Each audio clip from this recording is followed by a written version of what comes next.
नाजरीन, मैं हूं बिस्मिल्लाह आफ्ताब आलम और आप देख रहे हैं उर्दू हिंदी नॉलेज चैनल। देखिए, ये जो यूपीएलटी ग्रेड का मेंस का जो एग्ज़ाम होगा, रिटन एग्ज़ाम, उसकी ये क्लास नंबर जो है वो 2 नंबर की क्लास होने वाली है। आपको मालूम होगा, स्क्रीन पे आपने देख लिया होगा। पिछली क्लास में मेरा अपना तरीक़ा ये है कि मैं ये क्लास जब ख़त्म होगी तो अगली क्लास के लिए हम आपको क्वेश्चन यानी सवाल जो है वो पहले ही दे देंगे। ये पिछली पहली वाली वीडियो में हमने आपको सवाल दिया था कि मजाज की नज़्म है आवारा, बहुत इंपॉर्टेंट है हर एग्ज़ाम की दृष्टि से, जिसमें ख़यालात को पेश किया गया है, उनको मुख्तसरन तहरीर कीजिए। तो आवारा नज़्म में जो ख़यालात हैं, दरअसल यूपीएलटी ग्रेड के जो मेंस का एग्ज़ाम होगा वो 125 वर्ड में या तो क्वेश्चन आपके सामने रखेगा या फिर 200 जो है वर्ड में वो आपके सामने क्वेश्चन रखेगा। तो सबसे पहले बड़ी बात यह है कि आपको इतने कम लफ्ज़ों में ही बात को मुकम्मल करना होगा। अब आप याद रखिएगा कि हमारी जो वीडियो हैं उनमें ये चीज़ हम आपके सामने लेकर के आ रहे हैं कि जो एग्ज़ाम में दरअसल आ सकता है और या आएगा, वही हम कोशिश करते हैं कि आपके सामने रखा जाए। दूसरी बात ये है कि अगर आप अच्छी और बढ़िया तैयारी करना चाहते हैं तो आपके पास एक ही तरीका है, वो है प्रैक्टिस प्रैक्टिस प्रैक्टिस। प्री में भी हमने यही बात कही थी, मेंस में फिर हम वही बात कहते हैं। तो जो क्वेश्चन दिया जाए सीरियस होकर के पहले अपने आप लिखिएगा और फिर लिखने के बाद दूसरे दिन उसी क्वेश्चन पर हम वीडियो लेकर के आएंगे, फिर उसको पढ़िए, फिर नोट करिए और फिर एक बार अपने आप बगैर देखे लिखिए और फिर उसके बाद जो नोट किया हुआ है उसको रट लीजिए। अगर सवाल आता है तो बिल्कुल वैसे ही उतार दीजिए। हम लोग अपने टॉपिक पर आते हैं। अगर आप चैनल पर नए आए हैं तो पहली बार आए हैं, चैनल को सब्सक्राइब करके जुड़ जाइए। ऐसी वीडियो देखना है, अगर मेंस की तैयारी करना है, जीआईसी की तैयारी करना है, यूपीटीजीटी की करना है और अपनी किताब जो शाहीन है उसको मंगवा सकते हैं उर्दू के लिए, और जीके जीएस के लिए हम कंटिन्यू आपके सामने क्लास लेते रहते हैं। आज का सवाल देखिए, प्रश्न ये था आपके सामने कि मजाज की नज़्म आवारा है। अब दरअसल इसका मरकज़ी ख्याल नहीं पूछा गया है, ये भी याद रखने की है कि पूछा क्या गया है। इसमें पूछा जो गया है वो ये कि किन किन जो ख्यालात हैं उनको पेश किया गया है। आइए जानते हैं। सबसे पहले देखिए कि मजाज की मशहूर नज़्म आवारा, आवारा को अव्वलियत का दर्जा हासिल है। इनकी मशहूर नज़्म है और इसको अव्वलियत का दर्जा हासिल है। इसके बारे में एक बात बता दें कि इसको मोहम्मद रफ़ी ने गाया था सन 1983 के समथिंग, ये मूवी में भी आ चुकी है। तो ये बहुत ही मशहूर नज़्म है, इसलिए आपको याद रखना चाहिए। अब इसमें आपको देख क्या रखना है कि ये नज़्म एक ऐसे नौजवान के जज्बाती और फ़िक्री रद्द अमल की गमाज है। तो किस तरह का ये नौजवान है? एक नौजवान है, ये बिल्कुल कंडीशन वैसी ही है जो इस टाइम नौजवानों की कंडीशन है। बेरोज़गार हैं और फिर जो अमूमन जो अहद जवानी में जिन चीज़ों में आदमी मुब्तला हो जाता है उन्हीं चीज़ों में ये मुब्तला शख्स है। नज़्म की हम बाद में बात कर लेंगे खुलासा, और अभी पहले हम पाइस को पढ़ देते हैं एक बार और आप नोट करते चले जाइए। उसके बाद में हम लोग जो है वो फिर इसके बारे में बात कर लेंगे। तो ये नौजवान है जो कैसा जज्बाती और फ़िक्री और रद्द अमल के गम्माज़ है, जो समाज के ऐसे तबके से ताल्लुक़ रखता है, ऐसे तबके से ताल्लुक़ रखता है जिसका मुस्तकबिल तारीक है, यानी जिसका फ्यूचर जो है वो अंधकार में है, तारीक में है, जिसके सामने बेरोज़गारी, देखिए मैंने अभी जो बात कही, बेरोज़गारी और उसके मसाइल का ज़बरदस्त तूफ़ान है। बेरोज़गारी और उससे होने वाली जो तकालीफ़ हैं उनका तूफ़ान इसके अंदर समूहित है, ज़बरदस्त तूफ़ान है। सरमायादाराना निज़ाम के जुल्म व जबर से वो परेशान है, जो इस टाइम भी है। तो मगर अपने लिए कोई लायके ज़िंदगी अमल तैयार नहीं कर सकता। यहाँ पे अमल गलत लिखा है, इसको सही कर लीजिएगा। तैयार नहीं कर सकता, उसके बावजूद वो गुस्से की आग से कसर सुल्तानी, आप याद रखिएगा कसर सुल्तानी का जिक्र किस में हुआ है? तो नज़्म है आवारा। देखिए यहाँ से ऐसे भी सवालात जो बनाए जाते हैं जिनको आप चैलेंज नहीं कर पाते हैं, हम उन चीज़ों को भी देखो इस नज़्म में दिखाएंगे कि अगर ये सवाल जीआईसी में बना लिया जाए, असिस्टेंट प्रोफेसर में बना लिया जाए, टीजीटी में बना लिया जाए तो आप चैलेंज भी नहीं कर पाएंगे। अब जैसे कसर सुल्तानी का इसमें जिक्र हुआ है, वो कसर सुल्तानी को फूंक देने का ऐलान करता है, यानी बगावत पर आमादा है। अब यहाँ से देखिए इस तरह ये नज़्म जो है वो इस तरह शुरू होती है। किस तरह शुरू होती है नज़्म?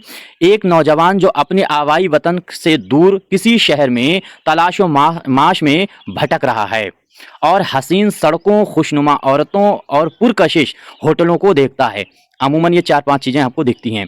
होटलों को देखता है मगर उसके पास ना रहने के लिए कोई ठिकाना है। अब न रहने के लिए कोई ठिकाना है, अब वो खुद से सवाल भी करता है, यानी ये नौजवान जो है वो खुद से सवाल करता है कि मुझे क्या करना चाहिए। फिर उसे किसी महल के पीछे से निकलता हुआ चांद नज़र आता है। किसी महल के पीछे से, दरअसल चांद निकलने का मतलब ये किसी को कि ये सड़क पे जो घूम रहा है तो वहाँ छत से इसको खूबसूरत लड़की दिखती है, दरअसल ये चांद उसकी तरफ तशबीह दे रहा है। महल से पीछे से चांद नज़र आता है, जो चांद पीला है। पीला मतलब गेहुआ रंग जिसे कहते हैं, खूबसूरत रंग वही माना जाता है। बहुत ज़्यादा जो खूबसूरत वो भी नहीं होता है जो बिल्कुल सफ़ेद है, डार्क सफ़ेद है, और वो भी खूबसूरत नहीं माना जाता जो काला है। यानी काला और सफ़ेद के बीच का जो रंग होता है गेहुआ, उसको रंग को सबसे खूबसूरत माना जाता है, हल्का सा पीला। तो वही चीज़ ये कह रहा है। तो कैसा है उसका रंग, यानी रंग जो है वो पीला है, इसीलिए उसे चांद बनने की पुरानी किताब, कौन सी पुरानी किताब और मुल्ला का पोशीदा पीला अमामा नज़र आता है।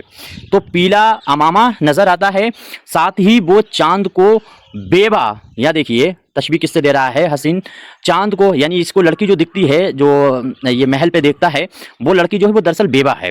तो साथ ही वो चांद को बेबा की जवानी और गरीब के हुस्न शबाब से भी तशबीह देता है। तो अब ऐसे ही पूछ लेगा डायरेक्ट, अगर जीआईसी में वो सवाल यहाँ से बनाना चाहे तो वो सवाल ऐसे भी बना सकता है कि दर्जा झेल किस नज़म में, ये ऐसे दे सकेगा, चार नज़में दे देगा, दर्जा झेल में से किस नज़म में बेबा की जवानी को चांद से तशबीह दी गई है या पीला दोशाला से दी गई, अमामा से दी गई है। तो बहुत कठिन हो जाएगा, अगर आपने खुलासा नहीं पढ़ा है, नज़म नहीं पढ़ी है, तो आप ऐसे सवाल को कभी हैंडल नहीं कर सकते। यही चीज़ मैं कहता हूँ कि थोड़ा सा गहरी पढ़ने की कोशिश कीजिए।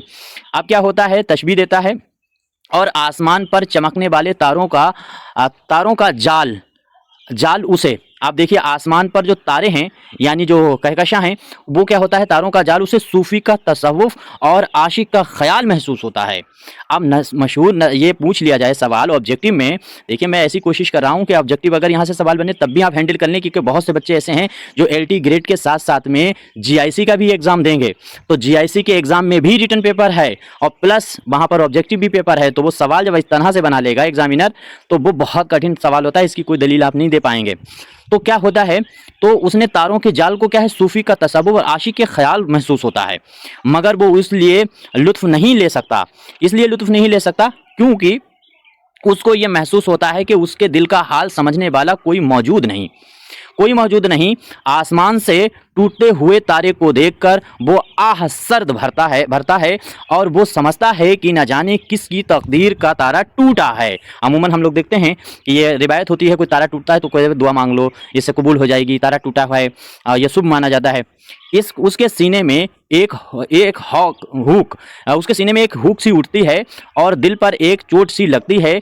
शहर में वो चारों तरफ रंगीनियों और अनैयों का दौरा है, हर तरफ ऐशो इशरत का माहौल है। साथ ही रुसवाइयाँ भी अपना दामन फैलाए हुए उसकी तरफ बढ़ रही हैं।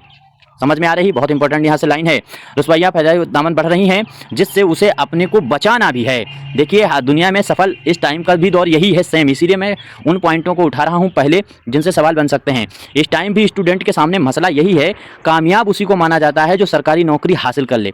इंटेलिजेंट आप कितने भी हों, आपको समाज स्वीकार करने को तैयारी नहीं, क्योंकि समाज को सिर्फ प्रूफ चाहिए, मतलब है बेगुनाह तो होने से कुछ नहीं होगा और सबूत दीजिए रोने से कुछ नहीं होगा।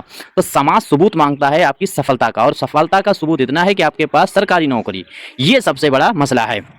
आगे देखिए, मेरी आंखों के सामने बहुत से जावर और जालिम बादशाहों के चेहरे हैं। वो लड़का कह रहा है कि ऐसे हमारे सामने चेहरे हैं। ये खुद से, जैसे पिछले वाले नज़म में एक लड़का जो अख्तरुल ईमान की नज़म थी उसमें मैंने ये बात कही थी। देखिए अब इन बादशाहों का भी जिक्र इस नज़म में हुआ है। चंगेज़ खां और नादिर बादशाह के सफाक और जालिम थे, मतलब उसको ये याद आते हैं। और उसमें इस मौजूदा दौर में भी ऐसे जालिम मौजूद हैं। यानी इस तरीके से नादिर शाह बादशाह जो था और जिसने पानीपत का तीसरा युद्ध लड़ा है और मुस्लिम सल्तनत को ही तहस-नहस कर दिया, साथ साथ में चंगेज़ी जो है उसको भी मालूम है कि वो किस तरह का बादशाह था। तो मौजूदा दौर में भी इस तरीके से जालिमों जो हैं वो मौजूद हैं। मेरा दिल चाहता है कि मैं किसी चंगेज़ के हाथ से खंजर छीन कर तोड़ डालूं। वो लड़का कहता है जो जुल्म करता है, मैं ये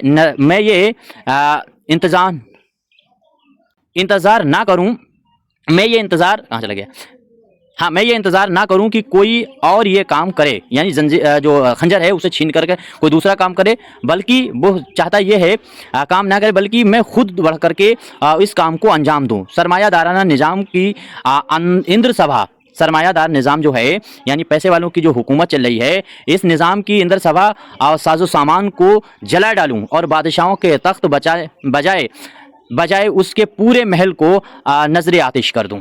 ये इस तरह के सवाल पैदा कर रहा है। यानी इस निज़ाम को जड़ से ख़ात्मा करने की ख्वाहिश इस बागी नौजवान के जहन में करवटें ले रही है, जो जुल्म जबर को अपने मज़ीद जुल्म जबर को अब मज़ीद बर्दाश्त नहीं कर सकता। तो इस तरह से इसका मैंने आपके सामने पूरा मजमून लिख करके पेश कर दिया। उम्मीद करता हूँ समझ में आ गया होगा। देखिए, अगर मैंने कहा था कि आपको अच्छी तैयारी करना है तो इसी तरह के मजमून मेरी सारी क्लासें यूट्यूब पर फ्री आएंगी। बहुत सारे और भी टीचर पढ़ा रहे हैं, आप कोर्स चाहो तो ले सकते हैं। बट हम पूरी कोशिश करते हैं, और मेरी प्री के भी जो मेरे पास बच्चे थे उनने बहुत अच्छा स्कोर किया है। और इसी तरह से मैंने उसमें भी सब फ्री किया था, इसमें भी सब फ्री करेंगे, मेंस भी फ्री करेंगे, जीके जीएस भी फ्री करेंगे, सब कुछ। बस हाँ, एक ये चीज़ है कि अगर आप मेरी किताब शाहीन है उसको खरीद सकते हैं, जिससे उर्दू का रिवीजन करने में, प्रैक्टिस लगाने में, उसमें 2000 क्वेश्चनों की प्रैक्टिस भी है, वो मंगवा लीजिए। तो आपके लिए बहुत आसान एग्जाम हो जाएंगे आगे, आपकी जानकारी भी बहुत ज़्यादा हो जाएगी, और आपको लिखने की जो कौशल और कला चाहिए वो हम आपके सामने लेकर के आते हैं। हर टॉपिक पर हम बात कर लेंगे। आपको मेरे साथ चैनल पर सब्सक्राइब करके जुड़ सकते हैं। अगर वीडियो देखना, आप मैं प्रेशराइज नहीं कर रहा, आपका दिल करे जुड़ सकते हैं, दिल करे नहीं जुड़ सकते हैं। दूसरी चीज़, आपको अगर अच्छा लगे तो वीडियो लाइक कर सकते हैं, नहीं अच्छा लगे तो डिसलाइक कर सकते हैं, अपने साथियों को शेयर कर सकते हैं अगर दिल चाहे। शुक्रिया।